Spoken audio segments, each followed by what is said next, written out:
So has baseball run out of steam or will England fight back? Welcome to the shiny side. I'm your host, Faris. And after a gap of a few days, we have with us Vivek, who's currently in Bangalore, I believe. Vivek, welcome back to the shiny side.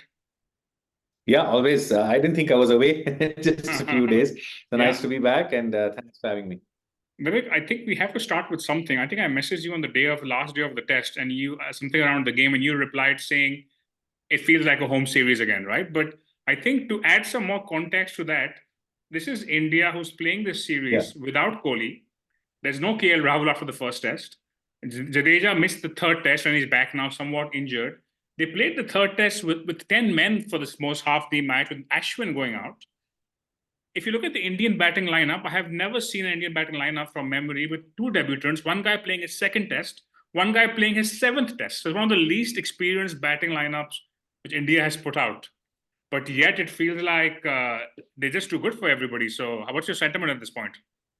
no, I think they should be very proud of this one, and it's of course it's a special home victory because I mean, let's face it. I think the margin of victory in this test is huge, but there were tight moments, and the series to me is still quite close. Yeah. And yes, absolutely. I mean, like it's a much weaker team, and you got all these youngsters stepping up, and I think there's a bigger picture happening here, which is that.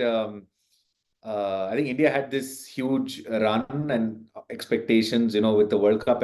And then, of course, there was a huge disappointment at the final. And then there's this whole discourse around is that while India was going through this big peak, can they sustain this? Because now we're going to have a change of guard and Rohit Sharma, Virat Kohli, the days are numbered. What's going to happen and all that. And while some of those questions are still open, let's see with the T20 format and all that. I think this test series was really important.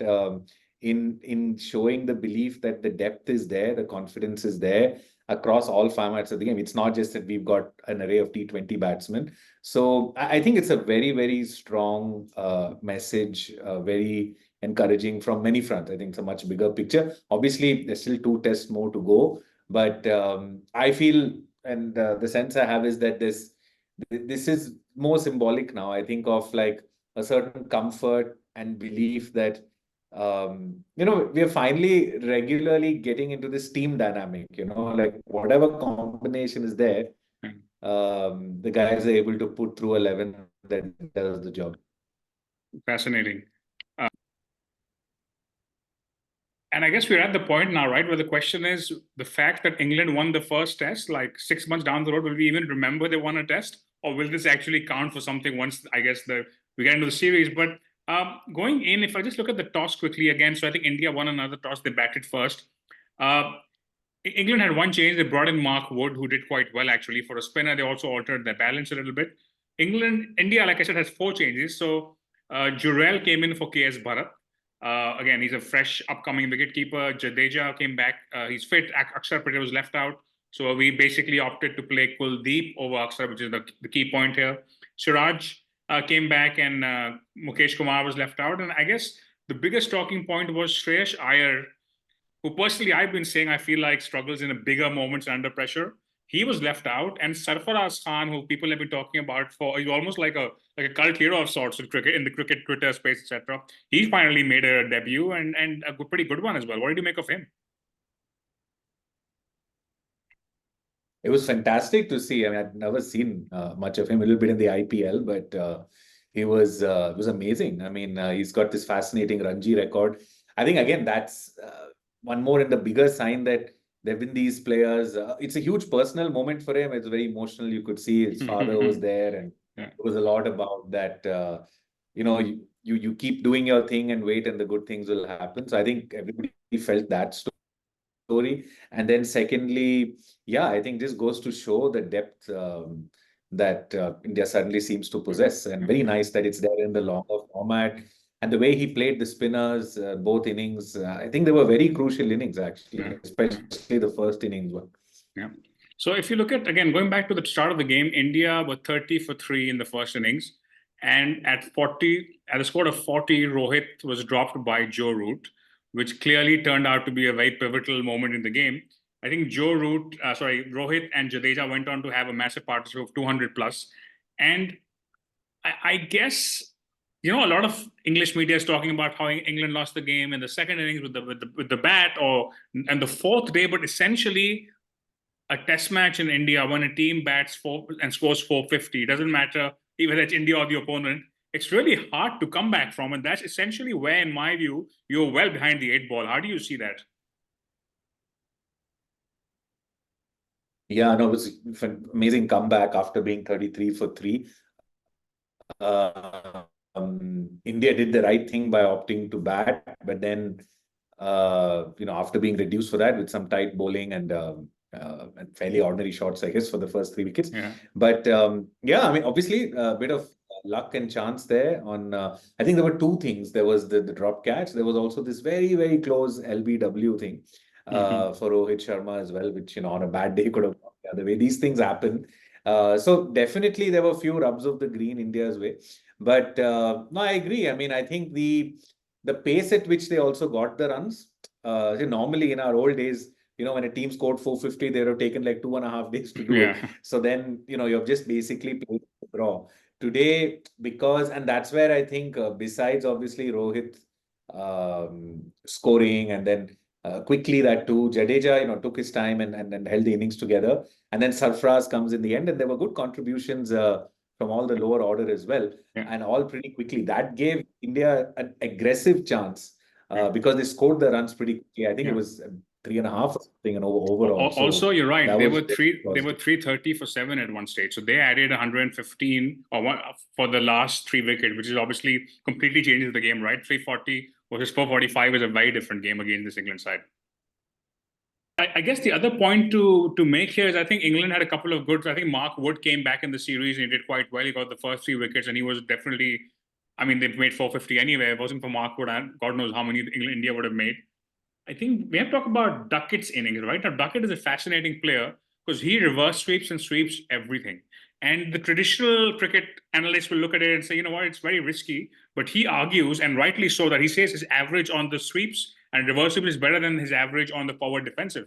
So that's literally, and his point is, if you practice something enough, then you can just get that good at it, right? So he scored what? It was 150 plus, brilliant knock. And at some point at stumps on day 2, India were 207 for 2. And it's odd, right? Because they're still 240 behind England. But if you listen to the commentary, it feels like England's on top. And I just don't get that these days. But you're still 240 behind. You may be doing really well, but there's a long time to go. You need to bat for one whole day to really get ahead of the game. And then that's what happened, right? The next day when they came in, they lost the last 8 wickets for 90 runs, and India had a lead of 140. So what did you make of, I guess, where did you really think the game was at that moment and Duckett's batting in general? Obviously Duckett and all these other guys, they back themselves with this approach.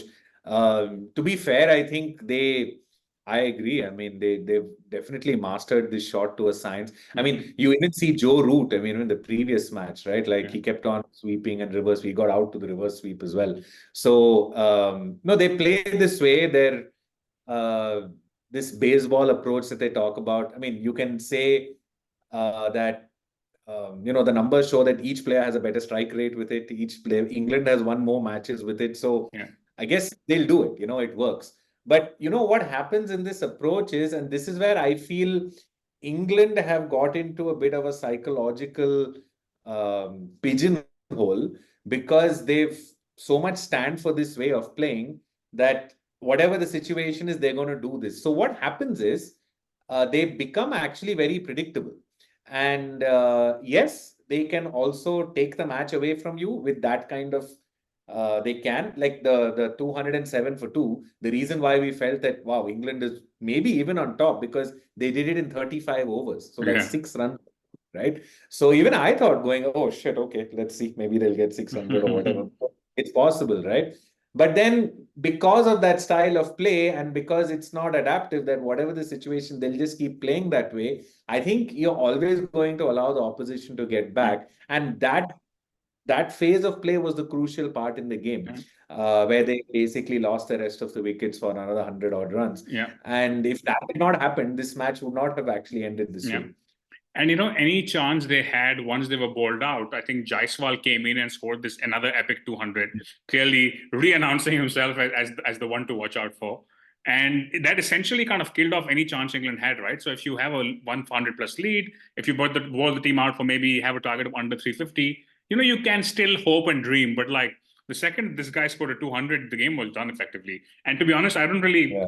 I mean, I know England was bowled out to 120, but once you're chasing such a mammoth score, it doesn't really matter as such because teams just succumb Yeah, to the pressure. So exactly. I think the game was lost much more on day 2 or early day 3 than day 4 for me. Yeah. No, absolutely. And the irony is in Duckett makes this comment that basically Jaiswal learned to play like us. So then he Yeah, gets a bit of stick. yeah, But I mean that's England anyways for you. mm, But no, absolutely. I think the target was had Jaiswal was amazing, and he's had a dream start at the age of 22. He's got 300s, and yeah, I think his challenge is just going to be to keep his head down. India have, and I told you this at the beginning of the series, right? Like, um, the batting order was still looking a little bit weak because I felt that from the days when India was winning regularly, I mean, India has been playing well abroad, but one of the two of the key factors in that was Rahane and Pujara, yeah, who gave certain solidity. And then, but even in those matches where India did well in Australia, those two series back to back, we always struggled with the opener. And we had Mayank Agarwal in and out. Rahul didn't work out. Then Shubman Gill did well, but then they dropped yeah. him out down. So, so if Jaiswal is shaping up that way, it completely fixes that spot as well. True. So it's a big, big win for Yeah. India to have him up there. And I think it's just taking a deeper dive into what's wrong with England, right? So if you look at the averages now, and we have a decent sample size now, Duckett is averaging 48, Pope 47, Crawley 38. I'd say fairly good for what people generally consider the weaker links in the side. But the problem is Stokes 31. Okay, fine. Pokes is averaging 18. He's the keeper. But Bairstow's averaging 17, only scored 102 runs. Yeah. And Root is averaging 12, only scored 76. So I think what probably England have really massively been let down, I guess, is Bairstow and Root, right? Those two you would probably think are the two guys who would probably top the charts for England, and they are struggling at the bottom, and that's really been the difference between the two sides, I guess, so far. Yeah, absolutely. Root has a fantastic record against India, and even in India, he was the hero last series. So unfortunately for him, um, maybe this new way hasn't worked out. But again, after another match, maybe everything will change. Yeah, But yeah, that's not about Bairstow has, I think, been going through a poor rung of form. yeah. I don't know. I think it's probably a difficult one. Are they going to drop him or they're going to keep Yeah, that's him? something we will come to, right? Because that's definitely a question to be asked, if not whether they do it or not. But with Joe Root, the other factors also is the number of overs he's been bowling is insane. So I don't know, as a captain, would I be thinking, should I be taking it easy with the bowling and not treating him like a frontline bowler? Because he is meant to be your best batsman, right? And clearly something's not working for him. He did So it. In the last series here, where the wickets were more spin yeah, friendly. In fact, they were like complete whatever spin which pitches. yeah, The Root had a big role to play both with the ball yeah, and bat. No, yeah, I don't think that's really the point. I just think that if you compare Root this tour versus the last India tour, Root played like a proper test batsman. yeah, yeah, Today he's playing this baseball way. Again, like I said, if you see the numbers as well, Root statistically averages more in this yeah, yeah. way than the other. So I think they're just going to keep doing it, and then Yeah. we'll see what happens. Yeah, yeah. I guess moving on to, so we have a pretty short turnaround. The test in Ranchi starts on Friday, I believe, and Bumrah has been rested for India. I think so. That's the only change we expect in the 11. Probably we'll have Mukesh Kumar coming in unless they decide to play Akshar Patel, third spinner. But India doesn't typically do that, so I guess it will depend on the pitch and stuff. With England, it's actually unusual for Anderson and Wood, who they kind of treat them, wrap them around cotton wool a little bit. So I'm not sure if both of those will turn out. I'd be surprised if they do. So interesting to see how the teams go forward. Do you see India making any other change? It's unlikely, I guess, because they won the game, and Bumrah maybe for Kumar for him, but that's probably about it. Yeah, I think Bumrah loss will be a big one, by the way. Bumrah played a big role Mm, in this match as well, in both matches, really. yeah, We're talking only about the batsmen, yeah, but Bumrah, keeps getting those wickets at just those critical yeah, moments. He did it both these matches. India won. Kuldeep played really, really well as also. And so Yeah, I think Bumrah being rested, I think will make a difference. I think it's an opportunity advantage England on that one. Now, and Mukesh didn't have a good outing when he Yeah. played last. I think for his 12 overs went for 70 or something. So I think England will definitely keep an eye on him. There is this other guy in the wings, Akash Deep. I don't know. I was just going to Maybe mention he's actually come in the squad. I've never seen him ball though, so I don't know much about him. But me yes, too. I don't know, but because Mukesh didn't really impress in the last yeah, one, maybe they give him a shot. No yeah, idea. If for England, yeah, I mean, I'm not sure about. I think it'll depend on the conditions, but I think they'll definitely keep Anderson probably, yeah. unless there's some injury concern. Also, Uh, I think there's a much longer gap after the next test. So there is an 8 day gap after between test 4 and 5. So I guess he He can. played pretty well. I think they'll keep him. Yeah, It's funny, after this test has also changed one other thing for them, which is Hartley's role, right? Because in the previous two matches, all of a sudden you had the Indian batsmen kind of really they fell into a shell yeah, for different portions of the match against these two spinners. They somehow weren't able to use their feet, come out. And whether it was Rayan Ahmed or Hartley really got it going, right? But in this match, these guys, completely dominated the yeah, spinners. And yeah, yeah, because Rohit batted for a while, and then it was Sarfraz, I think, who yeah, really played yeah, that. So yeah. that's also also, I think, a bit strategic, and it will get them thinking also a Yeah. bit. So they can't take it for granted now that these two spinners will Yeah. work. And the point you made earlier, right? So there's a definite question where should England be leaving Johnny Bairstow out for a game or two? There is Dan Lawrence in the wings. I guess he's the only other batting option. Harry Brook, of course, had to leave the series early. I don't expect them to make that change because these guys are really big about backing their players, and essentially it's been 3 poor games. Do you see it any differently? Yeah, I mean, I don't know much about the options they have, but I would say, I mean, just given that it's a must-win game for them, I think they'll give it a Yeah, shot yeah, yeah, there. So, I mean, all of these, they're all just one innings away, right? So, yeah, and again, Bairstow and all these guys, they are familiar with the conditions because of IPL and all that. So, yeah, I think yeah. he'll persist. By the way, those of you watching, if you have a view on what India should do with the 11 and what England should be doing, please leave a comment. And while you're at it, please like the video and subscribe to the channel. Vivek, the game starts on Friday. I mean, so far, there's also an element of the toss being crucial. Each team that's batted first has gone on to win the game. How are you looking at this game? And if you had to make a prediction, this is what we don't pay you the big bucks for, which way would you go? Yeah, big bucks are what I need right now. But no, it's true. I think you play in the subcontinent, you play in India, where generally the pitch is expected to deteriorate and Yeah, cave in. So obviously you want to bat first and bowl second. So whoever wins is going to do that. I think that's a fact. Having said that, while of course it gave um, in both cases an advantage, if I look back at all three games, I don't think it was one necessarily because of that toss. yeah, There was yeah. everywhere a certain other passage of play which really made a difference. And here we talked about it was the day three play, Day right? three Where morning, yes. hold it from 207 for two.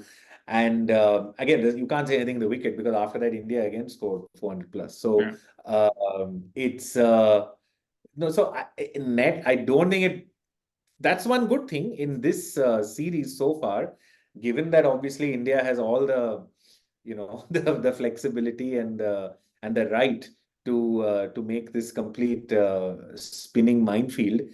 I don't think they've kind of done that. I mean, it's been yeah. fairly even, on the I toss. would say, if I can cut you off, I would say these are the least spin-friendly wickets I've seen in India in a couple of years. And I think Yeah, it's a very, conscious very, decision to not bring the English spinners into it. And it makes sense, yeah. to be honest. Yeah. That's probably that, and I think also the fact that India has more faith in their fast bowlers, right? I mean, Yeah, that's also true, changed the true. past few years. So I think both things work to this behind this. Okay, so prediction time. You think India will make it 3-1 and take the series? Yeah, I mean, I said the start of this that it'll be 4-1. Hmm. So pretty much like what happened last series. It's very coincidental. It's kind of a lot of parallels to the last tour Yeah, where England won the first one. Joe Root that time scored a big 100. This time it was Ollie Pope. And then India came back. Rohit had scored when India won. And, True. similar. So I would back India to take this. Won't be easy because obviously there's, they're bringing some changes in the team and all that. But I think with the momentum on their side, and I think the confidence that all these new guys are doing, even Jurel did well. We didn't talk about that, but so no, I think the confidence is good. The mood in the camp must be really good. So they would be favorites. Now, of course, I won't say I'm going to predict an England win, but I'm going to root for an England win because I feel like this is their best chance given there's no Bumrah as well. And I think that would really set up the series. Fascinating fight decided at Dharamsala if England can pull this off. Yeah. I think, regardless, these are quite fascinating matches, to be honest. I don't think, this match probably the last day, fine, England caved. It was pretty much one way, but everything before that, again, you can always go either way. Until Jaiswal scored that massive innings, it was kind of, it was a pretty exciting game. And that's when it just went one way and you knew it wasn't coming back from there. Exactly. It's not, you shouldn't get disguised by these margins of victories. I think they're all fairly session to session. The matches are all fairly well fought. I expect the same. So let's see. I think it should be a good match. Okay, good stuff, Vivek. Thank you for being on. Sure, my pleasure. And we'll have you again later on in the series. And for those of you watching, like we said before, if you have a view on what you think will happen, what the final scoreline will be, please leave a comment. And we'll be back soon. In the meantime, stay tuned to the shiny side.